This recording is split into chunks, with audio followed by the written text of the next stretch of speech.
Hey everybody, it's Dina Rico with the Creativity Cave, and I have two amazing cards to share with you using this month's Paper Pumpkin Kit from Stampin' Up. This kit features these cards. You make 9 gorgeous cards with really fun envelopes. They look like this. It all comes in this box. So you get all the paper and everything that you need to create these projects. So here's one. Here's another, and aren't these envelopes fun? And then this is like a latch card. It latches, which is pretty cool. So with our Paper Pumpkin Kit subscription boxes, each month you get projects just like this delivered to your door, which is so much fun. It includes a stamp set. Here is... I've been using this set, so it's hard to see, but I'm going to use this set on my cards today. There we go. You can kind of see it a little better. And they also have instructions, and oftentimes they include a little picture of some additional ideas with your kit. I include a PDF that I send to all my subscribers that has 10 to 15 plus projects in it each month. And then this month we have some really cool things that coordinate with our Happy Birthday to You stamp set. That is one of the celebration choices that you can get for free during January, February, and March with Stampin' Up. And finally, if that wasn't enough, next month is our Paper Pumpkin anniversary. So when you subscribe between February 11th and March 10th, that's the cutoff date, you will get an extra free stamp set in your kit. And they're always so awesome. So I'm really excited about that. And our kit, you can see, has a really fun theme, and the box is even adorable too. So I'm really looking forward to next month's kit. I can't wait. So don't forget to subscribe. Now, the best deal, by the way, for subscribing is to get a year-long subscription. Add a little bit to it so that your order totals $300. And then you will get this little ladybug stamp set for free. And you can also use your free host rewards, because you'll get at least $36 in host rewards. You can use that towards the die set that coordinates with this stamp set. So cute. In addition to that, you'll get 6 celebration items for free. So that's the best way to get Paper Pumpkin. That's what I do every year, is I get a year subscription. All right. Those prepaid subscriptions are great because you get host benefits, you get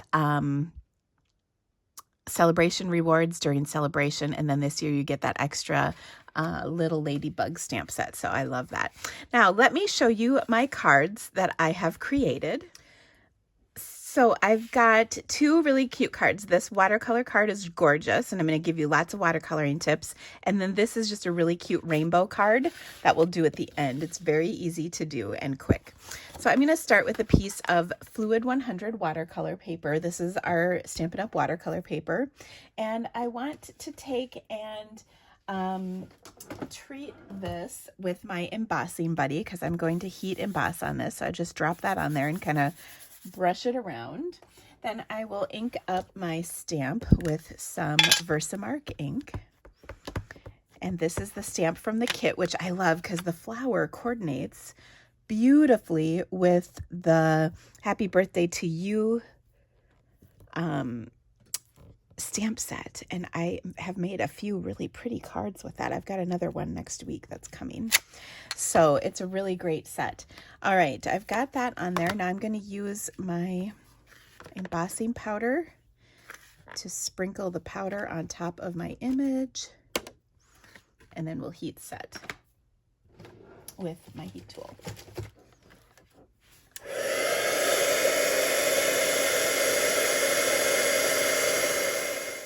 All right, now that that is embossed, I'm ready to do a little bit of watercoloring.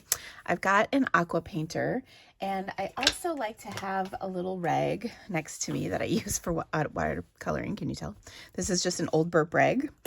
And a paper towel works well. I don't like using like just scrap paper behind my work surface, because it really can get messy and you run out of room to clean it off. I like having something fabric-y or something like that.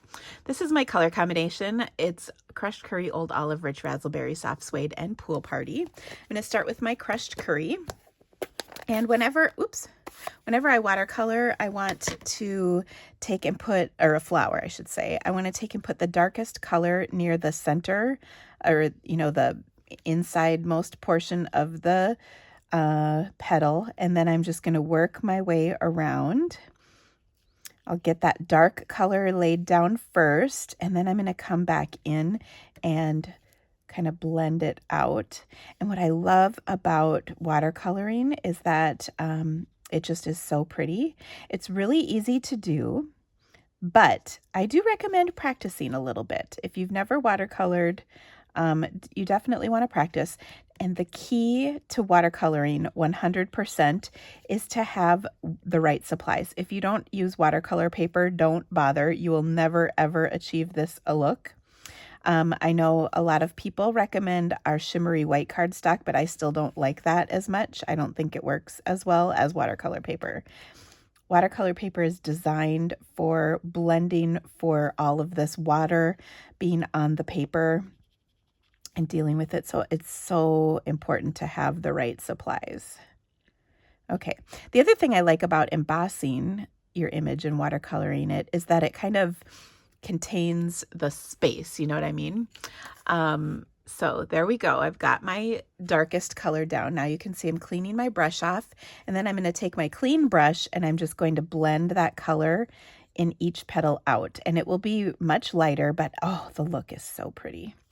And again, this is only achieved with the right paper. Regular cardstock will never do this. You'll just get a blob, and then when you try to blend it out, it'll pill up, and then you'll be mad and sad. Okay, so I'm still working, and I keep getting rid of some of that color because I really want it to go from super dark to super light. So sometimes it's important to just get rid of some of the color on your brush. If it looks too even, then you want to get rid of that color. Come back in, and that's where it's so nice. You can just wipe the color off your brush and keep going. And that's why I like having that little rag next to me. Okay. Oh, this is just so pretty. Now you'll find that our inks are just ideal for watercoloring, honestly. I do have watercolor palettes, but I use these colors the most. And the most awesome part about that is, of course, that they coordinate with our color cardstock so that when you put the cards together, everything matches. So that's awesome. And if you like using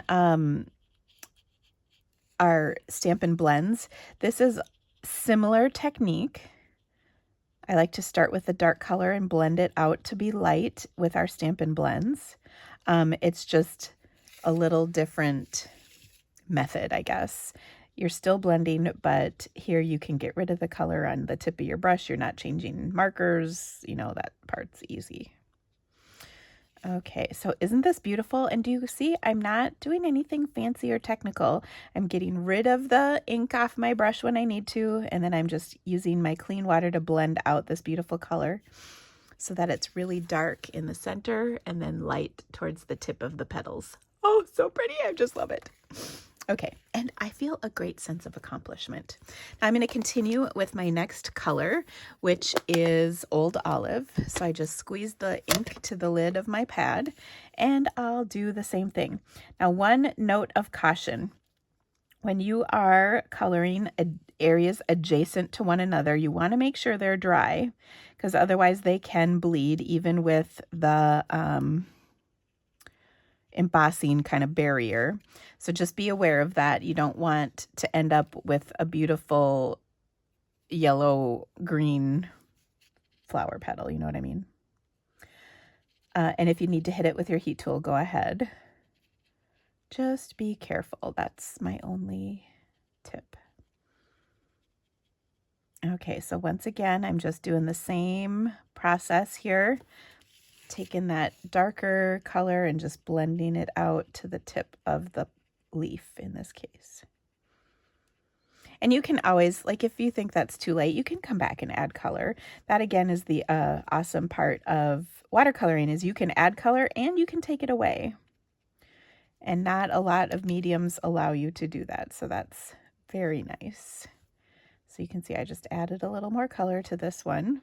I also can see that I didn't quite get all the way out to the tip of this petal, so I'm going to kind of work that back out. We're good.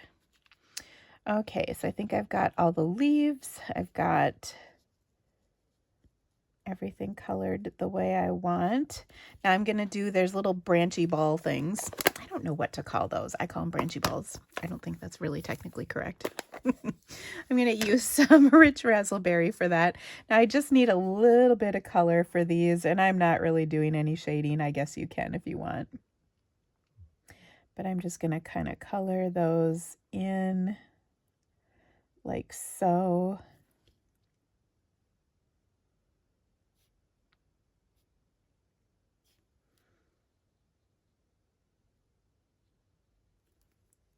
There we go. I'm just adding a little bit of extra color kind of at the base of each of these balls. Are they berries? Are they balls? Are they branches with balls? Who knows? I don't know. All right.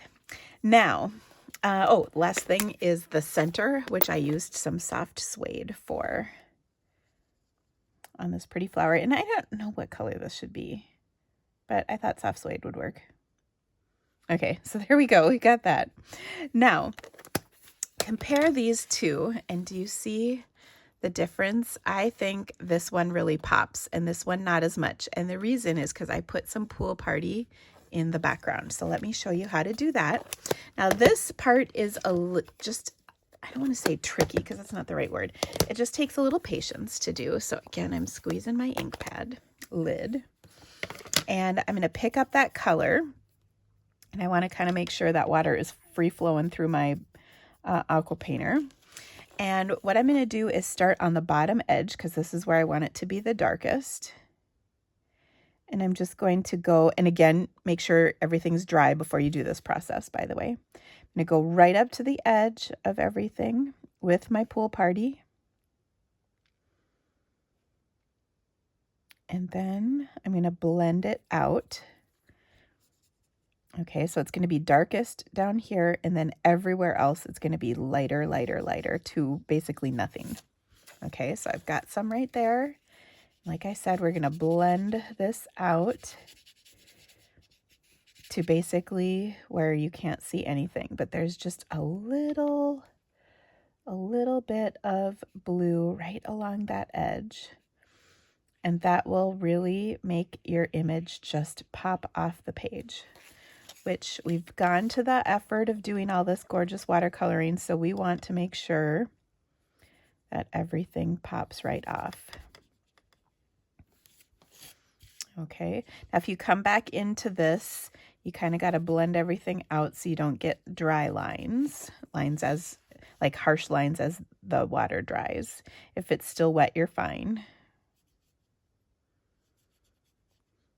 And I just would encourage you to take if you've never done this part before, just take a simple image and practice. You know, like practice with like a circle or a square so it's really easy to see. Okay, and just blending, blending, blending so you barely can see any color on top here. But it's there, and it's what makes that image just pop right out. And again, just be careful because you don't want to get bleeding happening with your little raspberry balls. Those are my official terms. All right, so there we go. Isn't that just gorgeous? Oh, I love it. All right, so let's heat set this so that it dries. And I'm not going, concentrating the heat in any one spot, so I won't remelt my embossing powder if that's what you're concerned about. I like doing the back side because sometimes I think it helps flatten things out, and yes, it did. Okay, so there is our beautiful watercoloring. All right, to finish this card up, we did the hard part already. I'm just going to fold my card base. This is crushed curry. And then I'm going to adhere it to my card like so. I am going to use liquid glue. You want to get, I use a little more adhesive than normal on a card like this, just because it's thicker and I don't want that warping to be an issue. You can also stick it, under something to let it dry. Now I'm going to take one of the sentiments from my paper pumpkin kit. That's a foam. It's actually rose gold foam mounted sentiments. So cool. And we've got lovely wishes and celebrate. So I'm going to take celebrate. And I'm just going to adhere this. They're sticky backed, so that's the best. And I'm just going to stamp or stick it right there onto my card, and boom. So pretty. Oh, I love this. I tried putting ribbon on it and I didn't like it. I just left it as is and I thought that was great. Okay, now let's do our other card. It's so easy. I'm going to start with a Coastal Cabana, the color that lets us know God loves us, card base. I've got a 3 3/4 by 5 Whisper White and a 3 7/8 by 5 1/8 basic black. And I am going to bring in a little background paper for this one just because I'm going to stamp off a little bit. But I'm going to take and stamp the word congratulations that comes in this kit. And you could do this with any word set. It doesn't have to be, this. And actually, so I did my card this way. I think I'm going to try it a little bit different. We'll see how this goes. I'm ad-libbing a little bit here, so be kind if it doesn't turn out. Bear with me. Okay, so I just stamped congratulations in Melon Mambo. Melon Mambo. Now I'm going to use Mango Melody. Clean between. It's good advice. So I'll grab my Stampin' Chamois and clean that ink off. Okay. Then I'm going to ink this a couple times, like so. I'll grab my Daffodil Delight. I'll do a little cleaning. And then stamp that a couple times, like so. Do some more cleaning. You can do that when the colors are similar. So like I went from yellow to green and that's fairly similar. I wouldn't recommend it when you're going from like green to yellow or blue.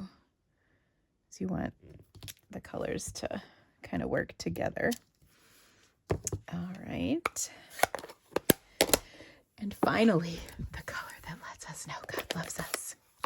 All right, I'll give this a good clean because I got some yellow on my block too that we don't want to get into my Coastal Cabana. My gosh, the atrocity of that happening. Just don't want to talk about it. Okay, so I'm just getting that on there. And ooh, I think that looks awesome. So that's my little background. I'm going to take and stamp my sentiment once more, this time in black. So let me clean again. And I've got just a 3/4 inch strip of Whisper White. This is just leftover from stamping, or I'm cutting down cardstock layers, as you know I do. And I'm going to stamp that on there like so. Ooh, I think my ink or my stamp was wet from cleaning. Let me try that once again. We'll just flip that over.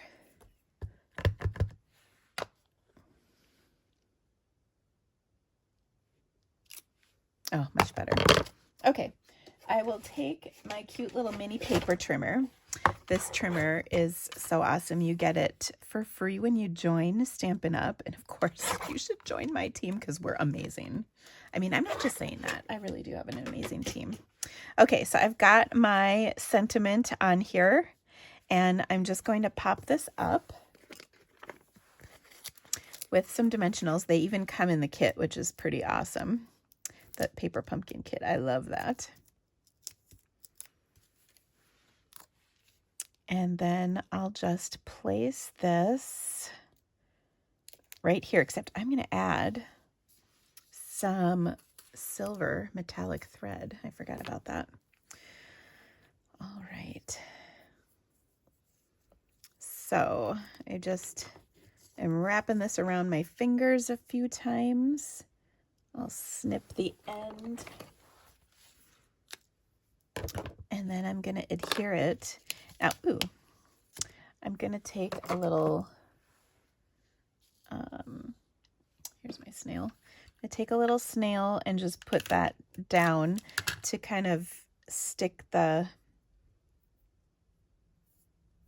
thread into something to hold it. Okay, and I kind of like get my ends in there too, so they're not flying away.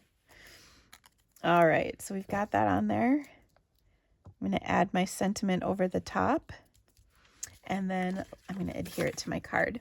Now, the last thing I'm going to do is take and stamp my card base with a background stamp. I've been using the Breathtaking Bouquet background stamp lately, and I just kind of can't stop playing with it. I really like it. So I've set up my stamparatus for this stamp, and the reason is because this is a full card base, so you're going to take up a lot of the image, the stamped image, using it. So I've got it on a piece of our mini grid paper, and so I can see where it's going to stamp.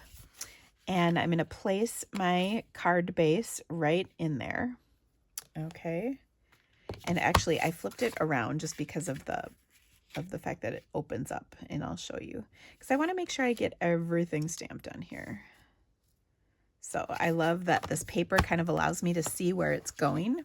I'm going to ink up my stamp really well.